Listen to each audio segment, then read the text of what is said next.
Let's now listen to Sania Mirza, India's Wimbledon champion. She's speaking here exclusively to India today about this big victory at the Wimbledon along with Martina Hingis.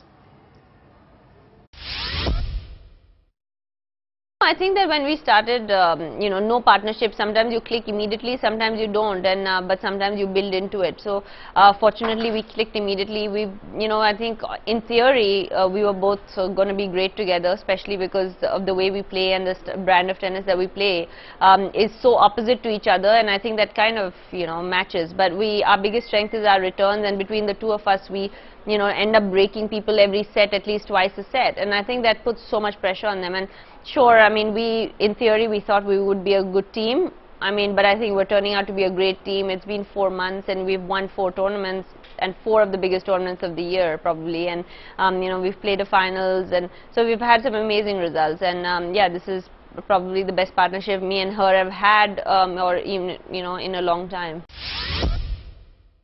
Everything for me in 2010, when I was sitting with a wrist that I couldn't, eat my own food with. If someone told me that I was going to be winning Wimbledon 5 years from that day, I would have definitely, laughed it off. So I'd signed up for it any second that time if that happened. But I'm really, all I can say is, I'm fortunate enough to be achieving all the goals that I'm setting for myself, and in short periods of time, and to get to #1 and win a slam in the same year is extremely special. It doesn't happen to many people, and so yeah, I mean, it would be great to qualify for the Singapore Championships, which happens, and defend my title there, but also try and win another slam, hopefully, before we stop.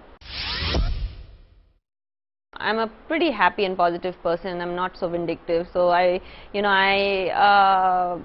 do things for myself and what I think is right, and that's how I've lived my life always. And I had 3 surgeries. I thought that I did the best that I could in singles, and unfortunately my body was just giving in, and I had to make that rough decision. I mean, sure, some people will say being 80 in the world was great, but to me, I knew I wasn't supposed to be 80 in the world in singles. I was much better than that, but I wasn't able to practice or anything because of my injury. So I had to take that call, and I had my own reasons. And but I think to be #1 in the world and to be winning slams is what tennis players are made of and what they play for. And I think they got a bit spoilt because I was playing so well in singles for so many years. They thought, oh, it's kind of a waste, but we have other players in the country who've not really played any singles, and won only in doubles, and so that's just the way it goes. But the fact of the matter is that I'm #1 in the world today. I've just won a slam a couple of days ago, and I think I've kind of proven my point.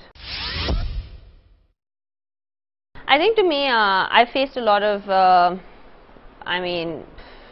so to say, I don't know, for a lack of a better word, maybe not so much support, maybe, for different reasons. And as a girl, I do know that it's not easy to chase your dreams. And for me, it's very important equality is important, yes, but I think it's very important for girls to believe in themselves as well. And I try and do whatever I can and try and speak to as many girls as I can to try and make them believe in their dreams. I think long gone are the days when not being fair is the biggest problem that you have in life. Hopefully they're gone, those days. So I think that together we can all inspire girls to do what they want and what they really want to achieve in life, and even if it's out of the box.